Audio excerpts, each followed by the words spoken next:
Bon retour sur ce plateau pour l'instant de l'analyse et c'est naturellement la dernière ligne droite de ce programme. Chose promise, chose due. Nous vous avons dit en ouverture que nous marquons un arrêt important, un arrêt majeur sur la dernière sortie, sur les dernières décisions du Conseil national de la communication. Ce matin, nous nous poserons la question de savoir si le CNC a finalement cédé à la pression. Je commence par poser cette préoccupation à Alain Douc. Alain Douc, quel est le commentaire général que vous posez sur ces dernières décisions du CNC? Ben écoutez, je pense que pour ce que j'ai lu, la suspension serait motivée par la façon dont tu aurais modéré le débat autour de la personnalité historique d'Ernest Ouandié. Il y a des courants qui se sont affrontés pour dire que la personnalité en question avait quand même un certain nombre de choses dans le placard et qu'on pouvait déballer. Il y a un débat transparent a d'ailleurs été organisé sur ce plateau, très prisé. Il n'y a que des indicateurs en ligne pour le voir, le nombre de commentaires, de vues, de personnes qui étaient sur le programme en question cette journée-là, moi inclus. Donc, je n'ai pas trouvé de partialité dans la façon de modérer le débat en question. Moi, je suis d'abord, pour ceux qui me connaissent, ils le savent, puis je n'ai pas la langue de bois. Et je m'interdis, en ce qui concerne mes principes, d'être quelqu'un qui érige un certain nombre de choses en religion. Je suis assez iconoclaste. Iconoclaste, ça va loin jusqu'à l'État lui-même. C'est-à-dire que je pense que même quand l'État a résolu ou décider un certain nombre de choses, moi, si ça m'interpelle sur le plan de l'intellect, je vais questionner et passer au crible de la raison, même l'action de l'État. Alors, pourquoi les gens se sont si offusqués qu'on soit allé remuer un tout petit peu dans la vie de cette personnalité historique, certes, réhabilitée. Maintenant, je leur pose la question, puisqu'ils se sont offusqués, est-ce que parce que l'État a décidé de réhabiliter cette personnalité historique, il n'y a forcément rien à dire sur la vie de la personnalité en question? Si la personnalité en question a d'abord, avant la réhabilitation, été sous le coup d'un banc, ça veut dire que si aujourd'hui on nous interdit d'avoir à entretenir un débat autour de cette personnalité, est-ce l'indicateur que l'État, par sa réhabilitation, se dédie pour dire qu'en réalité, lorsqu'on a d'abord mis les personnalités en question sous le coup des bancs, ben, l'État n'avait pas bien jugé de l'affaire. Je prends par exemple, il n'y a pas qu'Ernest Ouandié, Amadou Ahidjo. Est-ce que le fait qu'on l'ait réhabilité, l'État n'avait rien à reprocher et toutes les autres personnalités, il n'y avait donc rien à reprocher. L'État s'est trompé, l'État se dédie et les a réhabilités. Et aujourd'hui donc, parce qu'on a sur le plan du droit établi qu'on s'était trompé sur leur cas, il n'y a donc pas matière à revenir, puisque c'est établi qu'ils sont blancs comme neige et il n'y a plus rien à dire. Et là du coup, lorsqu'on commente l'histoire sur les personnalités en question, on pourrait donc comprendre que là, nous sommes en tort. Mais si simplement l'État, en les réhabilitant, ne confesse pas par la loi en question qu'il n'y a rien à... qui ne sont pas immaculés, c'est le mot, ben, ça veut dire qu'on peut continuer à entretenir le débat sur les personnalités en question. Je ne veux pas croire que nous sommes dans une dictature où dès que l'État dit quelque chose, il n'y a plus matière à réflexion intellectuelle sur le sujet. Et je pense que le débat était assez ouvert. Moi, je l'ai aimé. Donc, je ne vois pas pourquoi il y a des dérives maintenant. Et j'ai l'impression que, puisque je suis en ligne, et j'ai vu comment on a instrumentalisé tribaliquement la chose, j'ai l'impression que le Conseil national de la communication a juste cédé aux pressions d'un certain nombre de lobbies pour essayer d'apaiser, puisque c'est quoi qu'on dit, c'est une entité politique, et pour essayer d'apaiser le climat social. J'ai l'impression que c'est... Alors, comme j'aime bien le dire depuis un certain temps, en tout cas pour le temps que le CNC me permettra encore d'exercer, de plus en plus mes émissions sont un peu comme à l'université. C'est-à-dire, il y a la méthode. Voilà la méthode que je vous propose ce matin. Le CNC me suspend parce qu'on dit que je n'ai pas recadré ces panélistes-là. Le premier panéliste, c'est Elimbi Lobé. Le deuxième panéliste s'appelle Parfum Voum. Je vais donc proposer cet extrait. Nous allons revenir sur ces émissions. Nous prenons le premier extrait qui concerne le panéliste Elimbi Lobé. Nous allons tous revoir la scène et on reviendra sur le plateau pour voir à quel niveau moi, présentateur, modérateur, j'ai échoué. Écoutons plutôt. Du centre-sud qui voulaient aller au littoral prenaient un laissez-passer. Les gens du littoral qui voulaient aller à la capitale ici, à Yaoundé, prenaient un laissez-passer, etc. etc. Donc, on ne va pas demander à Valère de retirer ça. Il a dit quelque chose qui n'était pas complètement juste. Mais je note avec regret l'instrumentalisation forcenée de ce propos malencontreux à des fins de victimisation pour donner l'impression qu'il y a un génocide contre les Bamileke. Je rappelle que la notion de génocide est récente. Elle est bien récente et elle est complètement bien définie par le système des Nations Unies. Il ne suffit pas que les gens aient été tués en masse pour qu'on dise qu'il y a un génocide. Il faut pour un génocide que les auteurs aient pensé l'élimination d'une communauté. Très bien. Et qu'il y ait des écrits, qu'il y ait une doctrine pour cela. Voilà, il ne suffit donc pas de se battre parce que on dit qu'on a tué les gens.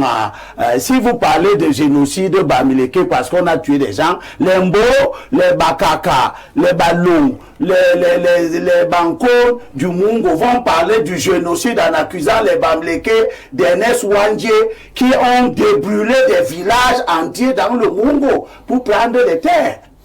Et ça ne se passe pas avant les indépendances. Ça se passe entre 60 et 71 quand on arrête Ernest Wandje, qui est un bandit, un grand bandit. Comment ça? Il ne faisait pas de la politique. Le terme au Cameroun était déjà indépendant.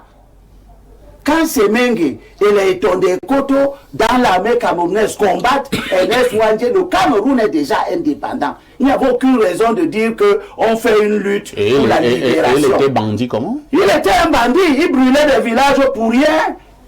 Il y avait quelle est la doctrine politique, quelle est la revendication qui voulait qu'on brûle, on sème on ne dira peut-être pas qu'il était un bandit. Dans le pays, on a compris. Donc tous ces gens-là dans le pays Mbo, Ernest Wandje n'était pas un acteur politique qui se battait pour une cause nationale. C'est compris. Mais pourtant, on ne va pas dire que Ernest Wandje ou alors que les Bamileke ont fait un génocide parce qu'il n'y a pas eu une théorie visant à éliminer les Sawa de la région du Mungo. C'est compris. On va accueillir notre consultant Pierre Blériot. Je voudrais prier l'aîné Elimbi Lobé, vraiment le prier. Comme les sujets de ce jour seront très importants et très sensibles, que nous fassions attention parce que nos langues pourraient aggraver ou atténuer beaucoup de choses. Moi, j'ai été choqué qu'ils disent qu'Ernest Wandje était un bandit. C'est pas correct. Même dans le grand centre, on a jugé Oumiobe de bandit, hein, dans la même veine. Les maquis avaient des façons de se défendre. Il y avait des gens que les maquis estimaient comme étant des traîtres. Nous, on a un nom d'ailleurs en Bassa pour désigner ces personnes-là qui étaient des collabos de l'administration même d'Aïdjo. Vous vous rappelez très bien quand même du discours de Mbida aux populations de Bouni. Voilà, je vous ai dit que nous allons être méthodiques. Le CNC m'a donc accusé sur cet extrait de n'avoir pas recadré M. Elimbi Lobé. Je vous passe la parole, Bernard Rona, vous qui êtes un expert en journalisme, ancien membre du Conseil national de la communication. Le présentateur n'a-t-il pas recadré Elimbi Lobé? Je crois qu'il faut d'abord répondre à la question que vous posez ce matin. Le CNC a-t-il cédé à la pression? Je pense que le CNC a d'autres problèmes derrière cette décision de vous suspendre, l'émission dominicale Libre Expression. Je vous le dis sincèrement parce que j'ai l'habitude de ce plateau, l'espace minier, je vois comment vous modérez les émissions. Vous êtes parfait ici, quelqu'un de essentiellement professionnel. Et d'ailleurs, la vidéo que nous venons de regarder là, l'atteste à suffisance, puisque en dehors de vous-même qui êtes modérateur, Blériot Niemek, qui est votre consultant, a insisté dessus, demandant à Limbi Lobé de faire attention avec ce qui sort de vos bouches en tant que panéliste. Je pense que le problème du Conseil national de la communication devrait être ailleurs. Je m'interroge également comment ça se passe que lorsque vous invitez quelqu'un sur votre plateau, il fait une sortie de piste, lorsqu'il gaffe et que vous qui êtes modérateur, vous faites un effort professionnel pour recadrer ce panéliste. Les images sont là, c'est la têtutesse des archives, ça, voilà que les images l'attestent et confirment que dans votre rôle de modérateur, vous avez régulièrement interpellé Limbi Lobé, le relançant même, en lui disant que c'est un peu excessif d'appeler Ernest Ouandi bandit.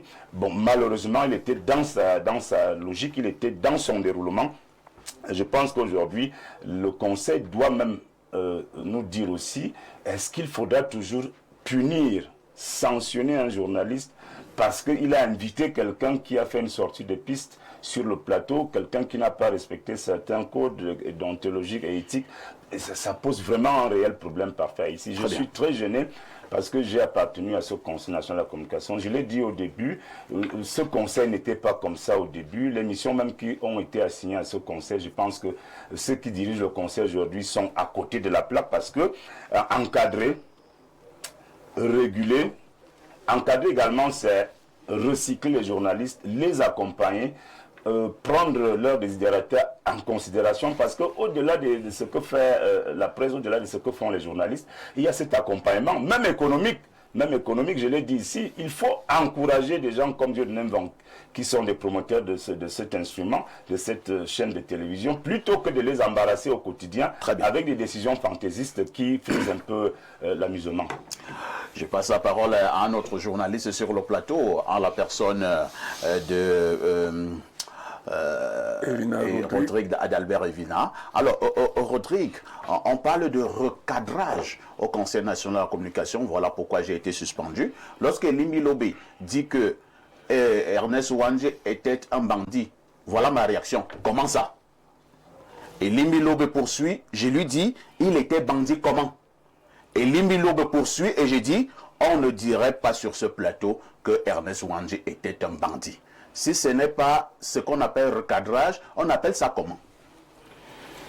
Oh, parfait. Ici, votre question doit être posée à ceux qui ont pris la décision de vous suspendre. Peut-être, eux, en tant que journalistes, ils se sont inventés ou créés d'autres techniques ou alors d'autres formes, voilà, de pratiques de ces métiers qui aujourd'hui, parfait, ici il faut le dire, de plus en plus devient exigeant.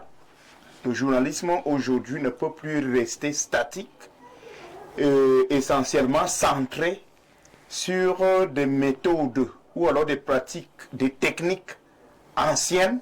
Ces techniques anciennes qui n'étaient pas confrontées au type de pression que nous avons aujourd'hui. Bernard, mieux que moi, l'a dit, vous êtes essentiellement professionnel. On n'a pas besoin de le dire. Pour plaire à monsieur Haïssi, nous venons de consommer ensemble avec les téléspectateurs un extrait qui montre le déroulement, voilà, de l'émission et la gestion de cette partie de l'émission par vous-même face à un invité, voilà, qui a opéré ce que Bernard Ouna a appelé la sortie de piste. Je voudrais observer que, d'accord, le journaliste est d'abord citoyen. Le journaliste, parmi les exigences, parmi les obligations auxquelles il est soumis, il y a effectivement la responsabilité sociale. Il y a effectivement la clause de conscience. Dans cet extrait, vous semblez être soumis et attaché à ces éléments que je présente. Moi, je voudrais tout simplement observer que le Cameroun traverse une période ou alors un contexte qui est tendu, qui est sensible, marqué donc par des enjeux qui peuvent être des enjeux politiques, et systématiquement, la presse est en train d'être muselée. Quand je dis une presse muselée, je parle effectivement de cette presse aujourd'hui qui s'illustre comme étant cette vitrine qui intéresse l'opinion. Et aujourd'hui, espace miné ou libre expression, c'est parmi les programmes fortement prisés. Mais maintenant, où se trouve l'enjeu? Est-ce que l'enjeu est seulement politique? Est-ce que l'enjeu est aussi cette espèce de rivalité médiatique? Est-ce que l'enjeu aujourd'hui aussi, c'est l'envie, c'est le contrôle de l'opinion? Bon, est-ce que Info TV dérange? Ou alors est-ce que Parfait Haïti dérange par la qualité de son travail, sa façon de modérer les émissions? On peut se poser toutes ces questions-là et on se dira à la fin, parce que au passage, je voudrais préciser que j'ai moi-même été frappé par le Conseil national de la communication. Je peux vous dire que j'ai contesté la décision du Conseil national de la communication parce qu'elle m'a semblé arbitraire. Pourquoi? Parce que vous ne pouvez pas présenter les faits. Je parle des morts, je parle des éléments qui sont là. Je n'informe pas seulement, j'attire l'attention des autorités de la République. Quand le pays est en train de se produire, on compte plus de 4 morts dans une société. Mais le Conseil national de la communication m'explique que c'était tellement sensible que vraiment j'aurais pu créer une situation désastreuse. Mais attention, entre ce que j'ai dit et le fait que j'ai montré, qu'est-ce qui est plus grave? Est-ce que moi, en tant que porteur de l'information, qui voudrait éviter le pire, est-ce que j'ai fait mal à dire à l'autorité de prendre des dispositions pour qu'on n'arrive pas à une situation très grave? Donc, pour répondre à votre question, moi, je crois que le CNC a peut-être un certain nombre d'instruments qui lui permettent d'agir. Le CNC a des missions, mais il y a des décisions où j'ai l'impression que le CNC n'agit pas vraiment de lui-même. Il se passe trop de choses en ce moment au plan politique et forcément du point de vue des enjeux qui concernent l'opinion et un certain nombre d'intérêts. Merci beaucoup. On va passer la parole à Jeanne-Rosine Mvondor. Jeanne-Rosine Mvondor, vous avez suivi cet extrait à problème du côté du CNC. Cet extrait qui m'a valu une suspension. Le CNC dit que je n'ai pas recadré M. Elimbi Lobé. Nous avons regardé l'extrait tout à l'heure avec les téléspectateurs. Votre réaction? Parfait. Ici, prochainement, quand tu seras libre inspection, je vais t'apporter le tuyau de gaz. Je pense que c'est de cette façon qu'il faut recadrer Elimbi Lobé. Fais quoi avec le tuyau de gaz? Dès qu'il parle mal, tu fouettes. Là, on dirait que tu as recadré. En fait, je pense qu'on a besoin d'un peu de brutalité. Parce que lorsque Elimbi Lobé est sur le plateau, il bavarde, vous cherchez à le recadrer poliment. Le CNC trouve, le chirurgien. Le CNC trouve que vous ne recadrez pas. Donc, prochainement, je vais acheter un détendeur, tuyau de gaz, rotin, je viens te donner. Là, on va voir que vous avez eu à recadrer. C'est-à-dire que lorsque je suis en train de modérer, dès que je pense qu'un panéliste a dérapé, ou bien je gifle, je gifle. Et là, le CNC comprendra que parfois il s'est recadré. Tout à fait. Ah oui. Et aussi, nous ne parlons que de Parfait ici. Il y a un PDG qui a reçu un blâme. Tout à fait. Ce blâme, c'est par rapport Monsieur Dieudonné Vin. Monsieur Dieudonné Balavin qui reçoit un blâme. C'est par rapport à quoi? Le CNC a pour mission de conseiller les journalistes dans leur production médiatique. Pas de juste sanctionner. Suspendre. Ça, moi, je pense qu'il y a manipulation. moi je le dis, parce que Joe Tchébonke, c'est quelqu'un déjà que je sais qu'il est noble et intègre. Mais déjà, est-ce qu'il subit une pression? Est-ce que c'est une particularité des personnes cette personne qui vont vers lui dire il faudrait qu'un fautif tombe? Et on trouve des motifs. Quand nous regardons cet extrait, Parfait, tu as recadré. Et aussi Blériot qui a pu contredire ce dont Elimbi Lobe était en train de donner. Il qualifiait quelqu'un qui n'est plus de ce monde de bandit. Non, c'est pas normal. Donc, parfois, ici, je le dirais toujours sur ce plateau, lorsque vous êtes quelqu'un qui fait bien, on n'aime pas au Cameroun. Lorsque vous voulez faire quelque chose de bien, donner de la bonne information, on n'aime pas. On aime quand on vient raconter des histoires qui concernent une particularité de personnes, on applaudit, mais lorsqu'on veut dire ce qui est bien et vrai, ça devient un désastre. Très bien. Merci Jeanne-Rosine pour cette intervention. Je vais passer la parole donc à mon consultant de tout temps, mais alors de tous les temps. Blériot, nous faisons ces émissions ensemble. Parfait, ici, lui vient donc d'écoper d'une suspension d'1 mois par rapport à une affaire de recadrage. Votre réaction? Je vais vous décevoir. Le CNC ne pouvait pas faire autrement. Comment ça? Que de vous suspendre, de suspendre libre expression et incidemment de fragiliser Espace Miné. Il y avait un arbitre, Léo, on le connaît. Attends, on a lu de Gonza. J'ai dit seulement il y avait un arbitre. Ouais. Tout le monde. On l'a même surnommé Atanali des combinés. Voilà. Et les enfants, l'histoire du Cameroun. Alors, Atanali de Gonza aimait le canon. Oui. Lui, un fanatique. C'était un fanatique. Quand on lui donne le sifflet pour le match du canon, il dit aux gens au vestiaire que moi, je ne vois pas comment moi j'ai le sifflet si le canon va péter. Tu tires le ballon, il voit que ça veut aller vers le but. Il y a un coquin, il dit flip. Ramenez le ballon. On sent. Il était pas serré. Ouais, il était là, tout le monde sent. Il dit qu'il va finir sa vie comme ça, sur le canon. Non, il y a des arbitres qui subissent des pressions et qui sont amenés à céder. Moi, tout le monde me connaît au CNC. Je ne suis pas journaliste de formation, mais j'ai lu tout ce qui est de la déontologie du journalisme. Et je peux même en dire beaucoup à beaucoup. Je sais pas... Bon, si vous voulez, c'est l'avantardisme, mais j'ai lu. La responsabilité sociale du journaliste, celle de Parfait, n'est pas engagée dans cette émission. Je vais dire quelque chose. Monsieur George Tchébonke, qui est un grand journaliste, Monsieur Toby Horn, qui est un excellent professeur de droit. Si on donne à Toby Horn le cours d'histoire sur Ernest Ouandi, il devra, dans la première partie de son cours, dire aux étudiants que le président Amadou Ahidjo avait fait condamner Ernest Ouandi et d'autres personnes. C'est ça l'honnêteté intellectuelle. Disant que c'est un criminel. C'est-à-dire qu'il devra leur dire ça. Que c'était écrit comme ça. Mais ce n'est pas la conviction de Toby Horn que Ouandi était un criminel. D'accord? Mais l'acte de condamnation d'Ernest Ouandi le présente comme un criminel et c'est un acte d'État. L'État du Cameroun a dit ça. C'est Ahidjo qui était président. Il a gracié Ndormo lors du même jugement.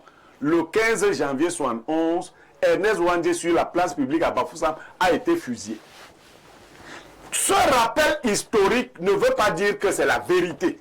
C'est pour cela que personnellement, j'ai dit à M. Elimbi Lobe, et d'ailleurs, quand vous allez sur les réseaux sociaux, les gens qui mettent la pression au CNC, personne ne dira que Niémec s'est opposé à Elimbi Lobe. Les gens se servent de Ouandi, ce n'est pas Ouandi le problème. Non, c'est que finalement on a le point archimédique sur lequel on va s'appuyer pour réaliser un projet qu'on a depuis. C'est ça le problème. Ouandi devient encore, vous aimez trop Ouandi. Voilà sa tombe qui est cassée, tu n'entends pas comment les gens de Facebook sont allés la réparer. Donc ce n'est pas Ouandi qu'on aime, ce n'est pas ça. Le projet c'est que Parfait a ici passe son temps, et c'est pour ça que je te disais que le CNC a raison, à faire monter une télé, tu ne fais que faire monter, tu fais monter. Tu veux qu'elle monte jusqu'où? Il faut à un moment donné qu'on t'arrête d'abord, que les autres aussi montent un peu. C'est ça le problème. Donc ce projet-là se voit. C'est clair. Vous n'aimez... Alors, Il a dit à M. Elibi Lobe qu'on ne dira pas sur ce plateau qu'Ernest Ouandji était. C'est ça, dans la déontologie, recadrer quelqu'un. Voilà. Comme Parfait est costaud, donc son rôle c'est que quand tu dis, il t'attrape, il te gifle, je ne veux plus voir ça. Recadrage. Il n'y a pas une autre façon de recadrer. Et vous verrez dans la deuxième vidéo, celle de Parfait Voum, pour laquelle vous êtes encore accusé, moi j'anticipe. Mais le recadrage de Parfait Voum était évident. Et dans l'émission qui a suivi, c'était sur Espace sur Libre Expression, dans l'émission qui a suivi sur Espace Miné, je vous ai bien dit qu'on a envoyé Parfait Voum sur votre plateau, venir créer un précédent pour qu'on aille dire au CNC que vous voyez, oh, il a créé ce précédent, on a fait le nécessaire. Et les gars sont allés dire qu'on ne peut pas condamner Parfait Voum et laisser Info TV. Le CNC ne peut pas dire que vous n'avez pas dégagé votre responsabilité de journaliste, que vous n'avez pas recadré Parfait Voum. Pourtant, ils l'ont dit. Il y a deux choses. Nous pouvons obéir comme on a décidé de le faire, nous soumettre à la loi. Mais nous pouvons décider d'aller au tribunal administratif, ça c'est fait. Et démontrer. Moi, je crois que c'est une voie qui pourrait ridiculiser l'organe. C'est pour cela que moi, je déconseille ça. Parce que vous ne pouvez, il y a des choses que vous ne pouvez pas dire. C'est comme ça qu'on fait souvent que l'État perd des procès. Vous ne pourrez pas, devant une instance administrative, un tribunal administratif, démontrer la responsabilité de Parfait ici ou d'Info TV dans ces deux cas-là. Mais nous allons nous soumettre parce qu'en même temps, nous savons ce que vous subissez comme pression. Les pressions sont de tout genre. Il y en a qui peuvent même promettre des choses. Il y en a même qui vous menacent de mort. Parce que si nous déjà nous sommes menacés de mort, le CNC ne fait rien, et voilà Info TV, le CNC ne fait rien. Quand même vous aurez fermé Info TV, est-ce qu'on aura résolu le problème qui est réel? C'est l'année électorale 2025.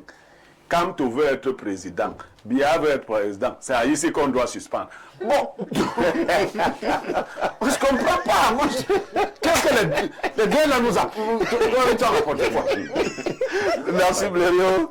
Quand tu veux être président, Biya veut être président, c'est à ici qu'on suspend. Blériot, tu n'es pas sérieux. Non, moi c'est ça le problème, il n'y a pas autre chose. Alors, très chers téléspectateurs, je vais vous proposer un autre extrait de votre programme dominical Libre Expression où j'ai encore été accusé du côté du CNC. Et là, il s'agit de l'extrait qui concerne M. Parfait Voum. Suivons plutôt. Dans soit ainsi. Parfait Voum du Forum républicain. Ce matin, nous parlons justement de politique avec une interrogation pour qui roule la basse et nous avons donné les prétextes qui nous amènent à poser ce débat justement ce jour. Si nous en tenons au discours tenu par Elimbi Lobé il y a quelques secondes, voire quelques minutes, il pense qu'il y a une proximité entre cette organisation, cette basse et le mouvement pour la renaissance du Cameroun, au MRC, du professeur Maurice Kamto. C'est une opinion que vous partagez? Non.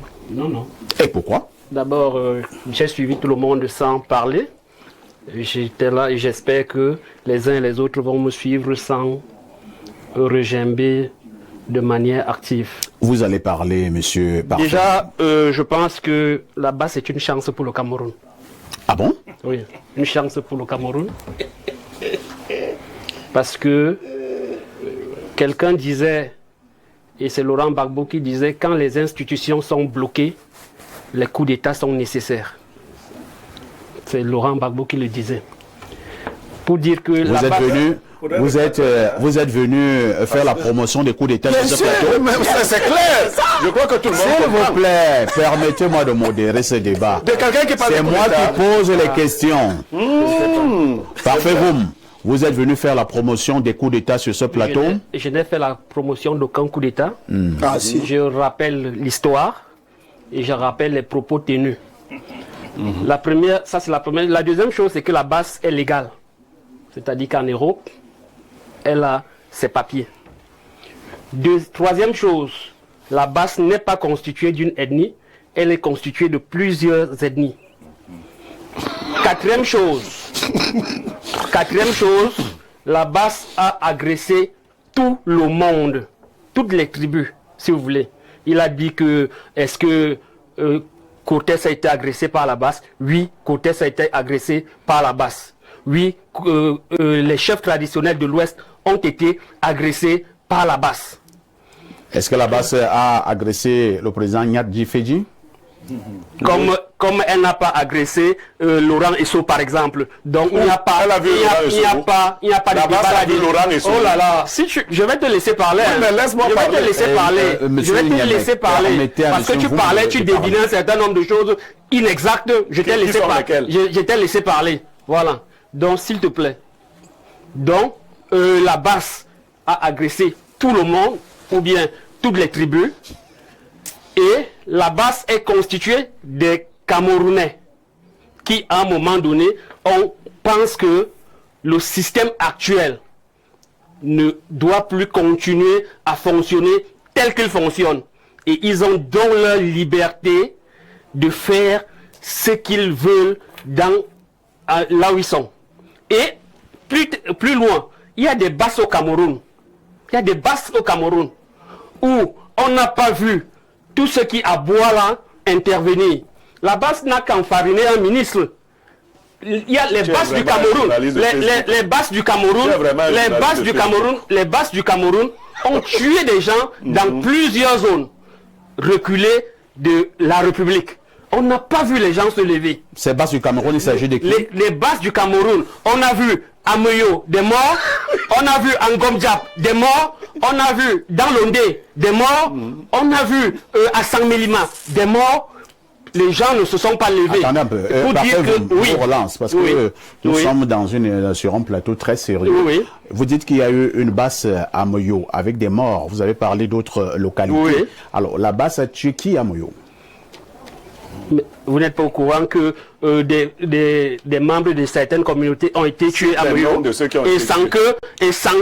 Attendez, parfait, vous ne vous énervez pas. Non, je suis pas comme les mecs. La première personne qui a été tuée à Moyo était ressortissante du nord-ouest.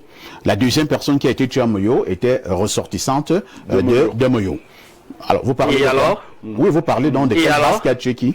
Il y a des communautés, des gens qui ont été tués parce qu'ils appartenaient à des communautés extérieures. Il faut faire attention. À Moyo. Oui, bien sûr. Combien de personnes qui ont été tuées à Moyo? Il y a des gens qui ont été tués à Moyo et qui venaient des communautés extérieures. Il y a les images. Jusqu'à aujourd'hui, des commerces sont fermés de ce côté. Voilà.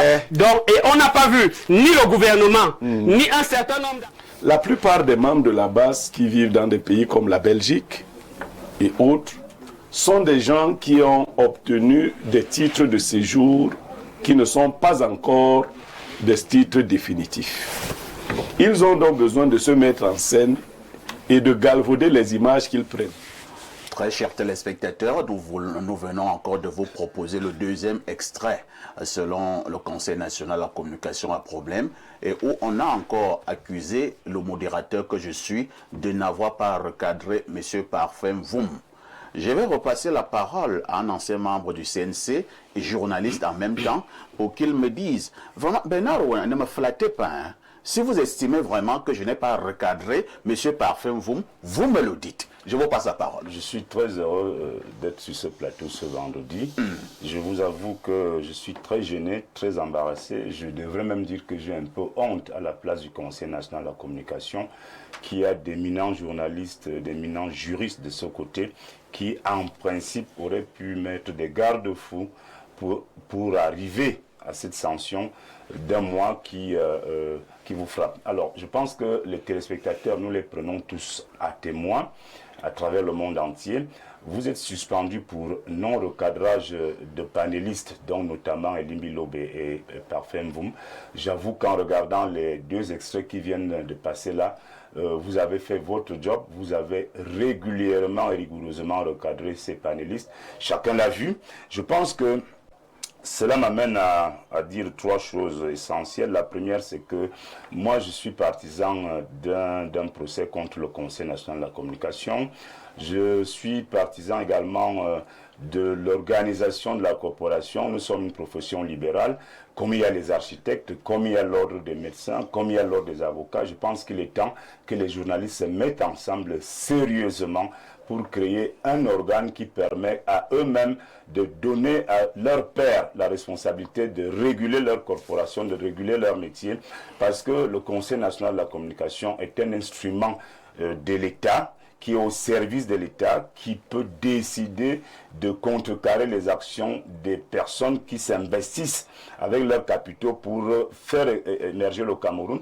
Si les gens investissent pour créer des chaînes de télévision, je pense que l'idéal, c'est que l'État les accompagne, que l'État les soutienne. Et quand je vois ce qui se passe avec le Conseil national de la communication, c'est plutôt le contraire. Et je crains que cela aille de mal en pire, parce que nous sommes dans une année charnière où la politique sera mangée du matin au soir jusqu'en décembre prochain, jusqu'à la prestation du serment du président qui sera élu. Donc, la chaîne de télévision Info TV grandit, monte tous les jours, comme Blériot le disait là avec un peu d'humour, mais c'est la vérité. Ça fait beaucoup de jaloux, ça fait une menace pour ceux qui veulent contrôler l'opinion. Et donc, plutôt que de venir vers Info TV et négocier comment collaborer avec Info TV, je pense que cette manœuvre de vous suspendre, elle est pitoyable. Elle montre à quel niveau nous avons encore des problèmes avec la liberté d'expression, avec la loi de 1990 sur la liberté d'expression au Cameroun. Merci Bernard Owona. Le même exercice Alain Douk. Ne me flattez pas Alain Douk. C'est vrai que tu es un petit frère. Si tu estimes que j'ai dérangé dans le cas de cet extrait, vraiment, dites-le moi. Parce que depuis là, vous ne faites que dire qu'Aïssa a fait son travail, Aïssa a fait son travail. Est-ce qu'il n'y a pas quand même quelqu'un qui trouve aussi que Aïssa a quand même dérangé? Non, non. On passe la parole à Alain Douk. Pour ce que j'ai vu, je ne sais pas. Peut-être que nous sommes en plein dans le scénario de la chasse aux sorcières, mais ce que j'ai vu, c'est qu'on attend peut-être de toi que tu sois d'une certaine véhémence, d'une certaine brutalité sur tes plateaux. C'est-à-dire qu'on voulait voir cette espèce de furie dans les yeux, pour le reprendre. Comment tu as osé? Combien de temps ton procès pour apologie du... Oh là là. Mais comme tu as dit, avec de l'art et de la manière, tu as formulé une question rhétorique. Chez ceux du CNC, non, ce n'est pas une objection que tu faisais. Donc ils ne comprennent pas les questions rhétoriques. Que quand tu fais une question rhétorique, tu es en train de dire que, gars, je ne suis pas d'accord avec ce que tu es en train de faire. Tu es venu faire la promotion des coups d'État sur ce plateau. Mais comment ils ne comprennent pas? Nous sommes des intellectuels. Ils veulent que tu reprennes le gars comment. Finalement, comme c'est qui, ces gens qui le disaient là, prends donc en fois quelque part, tu deviens père fouettard, mais nous on va plus tes plateaux. Hein? Donc c'est un peu ça, parce que là je ne comprends pas. On comprend donc qu'il y a un prétexte. Et je l'ai dit. Voilà, je l'ai dit lors de la première intervention. C'est un organe finalement avec un arrière-plan politique. Et je te dis, en politique il n'y a pas d'amis, il n'y a que des intérêts. Donc si véritablement ceux qui constituent la trame de cet organe par rapport à des enjeux politiques pense qu'on peut vendre un ici ou un Info TV pour obtenir un ci ou un ça sur des chéquiers, des gains politiques. Mais on vous balance. Une petite parenthèse, Alain. C'est comme ça que dire que sur le plan politique, il faut même le dire avec beaucoup d'autorité. La chaîne Info TV et sa ligne éditoriale sont un peu plus proches même du régime que toute autre chose. Il faut bien le dire, et que Dieu n'aime vainqueur. Attends, ils sont proches du régime, je suis proche avec eux. Non, mais je veux dire que c'est équilibré. C'est bien équilibré. Moi, je préfère dire que nous sommes équilibrés. Non, c'est bien équilibré. Moi, je suis proche d'aucun régime. Moi, je suis proche avec la chaîne là. Non, on ne dit pas que vous êtes des alliés du régime. Non, moi, est-ce que moi, Niamey, je suis proche? Vous savez qu'il y a des chaînes qui sont cataloguées opposition. Cela dit éditorial. Oui, là, le ici, seul Dieu donné respecte les institutions. Voilà quelque chose. Comme moi, je respecte. Moi, je ne suis pas proche du régime, les institutions. Mais je pense que le discours et la ligne éditoriale d'Info TV est on va passer la parole à Rodrigue Adalbert Evina. Rodrigue, nous sommes encore dans le recadrage concernant ce deuxième extrait. Alors, on est en train de me donner un conseil là sur ce plateau. Je suis sérieux, parce que moi, je vais continuer à exercer dans ce métier. Qu'est-ce que je vais faire dorénavant dans le cadre de mes débats? Dès que j'estime que quelqu'un a dérapé, je le gifle. Et là, je pense que je n'aurais plus de problème au CNC. Parfait, je voudrais d'abord évacuer une préoccupation. Vous demandez à ce que nous soyons sincères vis-à-vis de vous. Nous n'avons pas besoin de vous flatter. L'émission est en train de se faire avec tact. Cette émission-ci. Méthode. Avec méthode. Nous travaillons avec des extraits. Donc, les seuls témoins, ce n'est pas nous sur le plateau. C'est le monde entier qui nous regarde, effectivement. Qui voit l'arbitraire de la décision du CNC. Donc, ça c'est le tout premier élément. Ben, déjà, vous me connaissez très bien. Moi, je vous appelle en off quand j'ai regardé une émission. Tout à fait. Et que je n'ai pas été satisfait. Je viens de le faire. Je vous fais un certain nombre d'observations en off. Et ça, c'est très régulièrement. Tout à fait. Voilà. Donc, je vous dis que pour telle émission ou tel sujet, entre professionnels. Voilà, il faut. Ça, je le fais donc. Je suis pasteur béni, oui, ou un chanteur de louanges qui pense qu'il faut fermer les yeux, même quand c'est mal fait. Ça, c'est la deuxième observation. Alors, la troisième chose, c'est que moi, je crois que il est très difficile d'être président ou membre du CNC dans ce contexte. Allez-y creuser la profondeur de ce qu'il dit là. Il est très compliqué d'être en ce moment précis président ou membre du CNC avec la tournure que prennent les débats. Ah bon? C'est difficile du point de vue effectivement des pressions qui jaillissent ça et là. Et je crois que ceux qui sont membres ou présidents du CNC sont des têtes, pour beaucoup sont des têtes couronnées de ce métier. Savent ce que c'est qu'un article de presse. La modération d'un débat. Bon, Parfait qui n'est pas novice. Au contraire, une référence au Cameroun dans la modération du débat. Mais je ne sais pas, est-ce que c'est quand même à Parfait ici qu'on va apprendre le recadrage d'un invité? Mais tout ça me semble, à la limite, très insultant. Oui. Mais maintenant, pour prendre des choses avec un peu plus d'apaisement, nous préférons considérer que le CNC, quelque part, est aussi victime de quelque chose. Je voudrais dire victime de pression. Et effectivement, pour se débarrasser du feu de pression, eh bien, on sacrifie quelques petites têtes là, telles que nous sommes en train de le vivre avec vous. C'est comme ça que moi je vois la chose. Merci. Pierre Blériot, avant de vous passer la parole, nous allons d'abord lire quelques messages parce que je subis aussi les pressions. Oui, tu as cédé, tu es en train de céder là comme j'essaie dans la pression des